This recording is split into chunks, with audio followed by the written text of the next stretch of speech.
মালদার গাজল বৈরগাছি ২ নম্বর গ্রাম পঞ্চায়েতের হাটখোলা এলাকায় আজ থেকে শুরু হলো দুয়ারে ব্লক সভাপতি।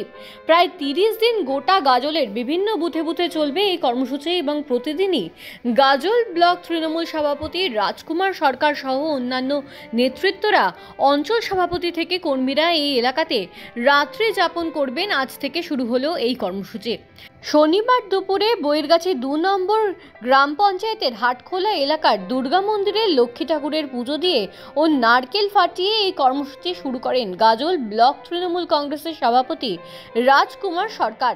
স্থানীয় একটি মন্দিরে তিনি পুজো দেন ঢাক ঢোল বাজিয়ে, পাশাপাশি আদিবাসী নৃত্য পরিবেশন করেন ধামসা মাদলের তালে তালে। এদিন মানুষদের সাথে কথা বলেন এবং রাজ্য সরকারের যে সকল প্রকল্পগুলি রয়েছে সেগুলি তুলে ধরেন। পাশাপাশি রাজ্য সরকারের উন্নয়নের খতিয়ান এলাকাবাসীদের কাছে তুলে ধরা হয়। পাশাপাশি এলাকাবাসীদের কি কি সুবিধা অসুবিধা আছে তা নিয়ে আলোচনা করেন রাত পর্যন্ত। এবং বৈরগাছি ২ নম্বর গ্রাম পঞ্চায়েতে এলাকায় আজ রাত যাপনের ব্যবস্থা রয়েছে নানা রকম কর্মসূচির মধ্যে দিয়ে। উপস্থিত ছিলেন গাজল ব্লক তৃণমূল কংগ্রেসের ব্লক সভাপতি রাজকুমার সরকার, যুব তৃণমূল কংগ্রেসের সভাপতি সুরজিৎ সাহা, আইএনটিটিইউসির ব্লক সভাপতি সিরাজুল ইসলাম, হাতিমারি গ্রামীণ হাসপাতালের রোগী কল্যাণ সমিতির চেয়ারম্যান মানিক প্রসাদ, ব্লক সভানেত্রী মিনু সাহা সহ অন্যান্যরা উপস্থিত ছিলেন।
ভাবে যেটা কেন্দ্রীয় সরকার করবার চেষ্টা করছে, আমরা মানুষের সাথে মানুষের পাশে থেকে ইতিমধ্যে আমাদের নেতৃত্ব, আমাদের নেতা অভিষেক বন্দ্যোপাধ্যায় বলেছেন যে আমাদের প্রত্যেকটা বুথে বুথে যারা বিএলও আছেন, যারা আমাদের বিএলও 2 আছে, তারা তাদের সঙ্গে সর্বদাই থাকবে। নাওয়া খাওয়া ছেড়ে আমরা কিন্তু প্রস্তুত মানুষের পাশে থাকতে হবে।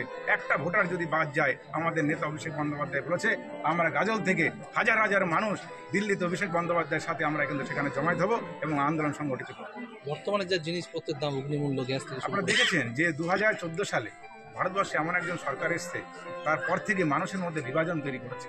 যারা আমরা ছোট থেকে একসঙ্গে স্কুল কলেজে পড়াশোনা করেছি, আমরা বুঝতে পারিনি যে কে কোন জাতির মানুষ। কিন্তু আপনারা দেখেছেন 2014 পর থেকে মানুষের মধ্যে একটা অশান্তি, একটা বিভাজন, জাতপাতে বিভাজন তৈরি করেছে এই সরকার। সেই সময় ওনারা গ্যাসের দাম কত ছিল? 400 টাকা। পেট্রোলের দাম কত ছিল? 60 টাকা 50 টাকা। আজকে কোথায় দাঁড়িয়েছে? আজকে গ্যাসের দাম দাঁড়িয়েছে 1000 টাকার উপরে।